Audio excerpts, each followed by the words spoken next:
بسم الله الرحمن الرحيم السلام عليكم ورحمة الله وبركاته وعن ونكسن داود الواحد كسو دواتان برنامج كيني عيارها سومالي ويك oo soo bilowday 4 bishan Agoosto in ku jirno ayaa waxa ay yihiin kuwa gabagaba ah iyagoo maanta ay taariikhdu ay tahay 16 bisha Agoosto lagu soo gabagabeeyay garoonkan ku yaala dhinaca waqooyi ee magaalada London labada kooxood ee isugu soo haray ayaa waxa ay kala yihiin kooxda Al-Hijra iyo kooxda Hilltop iyadoo ay ku soo baratameen kooxo aad iyo aad u fara badan markaas ay ka soo dhalaaleen haddaba daawadayaal tartankan galabta halkan lagu qabanayo ee ciyaarta kama dambaysta ayaa waxa ka soo qayb galay ciyaartooy hore oo kamid ahaa ciyaartooydii magaca maamuus ku lahaa dalkeenii hooyo sidoo kale waxa ka soo qayb galay fanaaniin iyo saxaafada kala duwan ee maxalliga ah annagoo ah baadi ETN ayaa waxa ka qayb galnay koobkan oo intaasi aan la soconay lana qaada dhigaynay sida ay u socdeen ciyaaraha ayadoo wali ay ku hardamayaan labada kooxood ee isugu soo haray finalka ama ciyaarta kama dambaysta ah ee kala ah kooxda Al-Hijra iyo waliba Hilltop ayaa waxaanu bartanka kaga jirnaa ciyaartii gabagabada ahayd daawadayaal waxa idin xiriirinay barnaamijka caawa anigoo ah absaak ismaayo dhinaca farsamada waa wariiciro waxaana soo saaray barnaamijkan injineer Bulaale waxaan magaalada degan ciyaartooy kale oo qaran ah oo garan kartaa sida Muridii Abnuur Abasi oo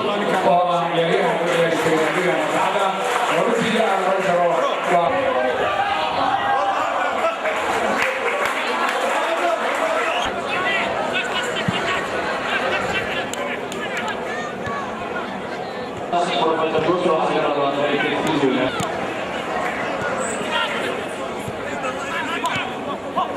بدأت العيار وتصيد سويدن هذا عرفه تصيد أكثر حاجة يا سلام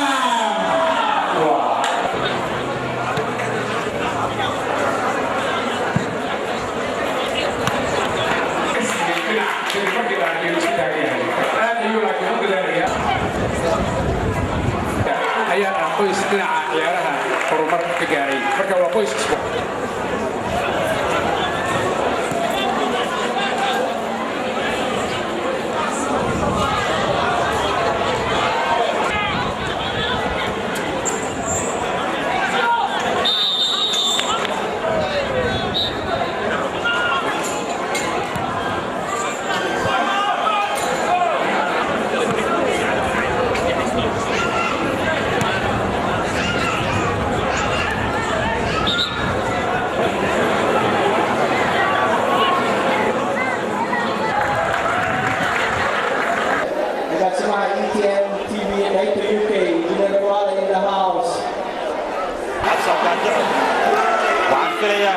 in sawaxankaasi uu yahay gool markaasi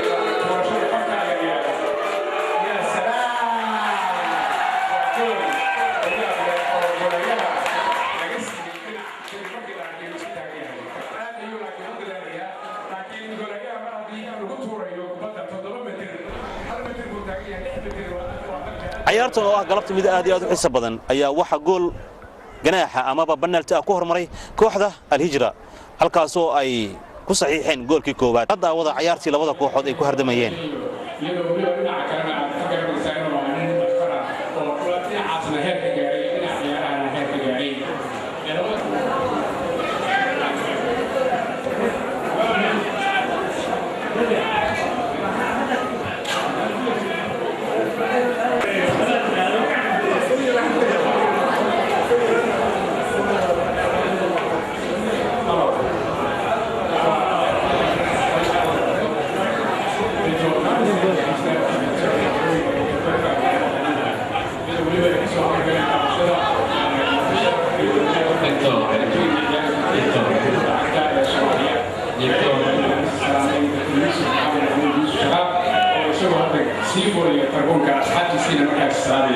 يوسف ولاية جوانا جيو يلو بيو إن عكرنا فكر بسائر وعنين مذكرة وقلتنا عاصنا هيك جاري إن عيارنا هيك جاري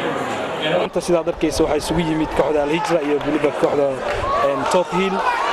iyadoo wali hadda hal ever ciyaartu ay marayso ciyaar waa gelinka dambe dabcan ciyaartoyduna waxay muujiyeen ciyaar aad u wanaagsan waan arki doonaa ciyaarta halka ay ku dhamaato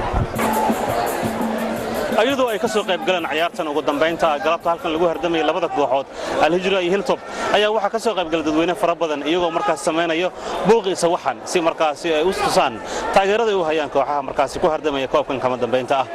haddaba daawadayaal sidaan hore idinkugu sheegaba ciyaartu waa ciyaar runtii aad iyo aad u adag oo labada kooxood markaasiba kooxda ay kooxda kala doonaysa inay markaasi ka badiso haddaba kooxda Al-Hijra oo iyagu gool ka hormareen ayaa Hilltop waxa ay mar walba waxay ku hayaan weerar joogto ah iyagoo markaasi doonayo inay goolkaasi iska soo gudaan kadibna ay ku hantiyaan koobka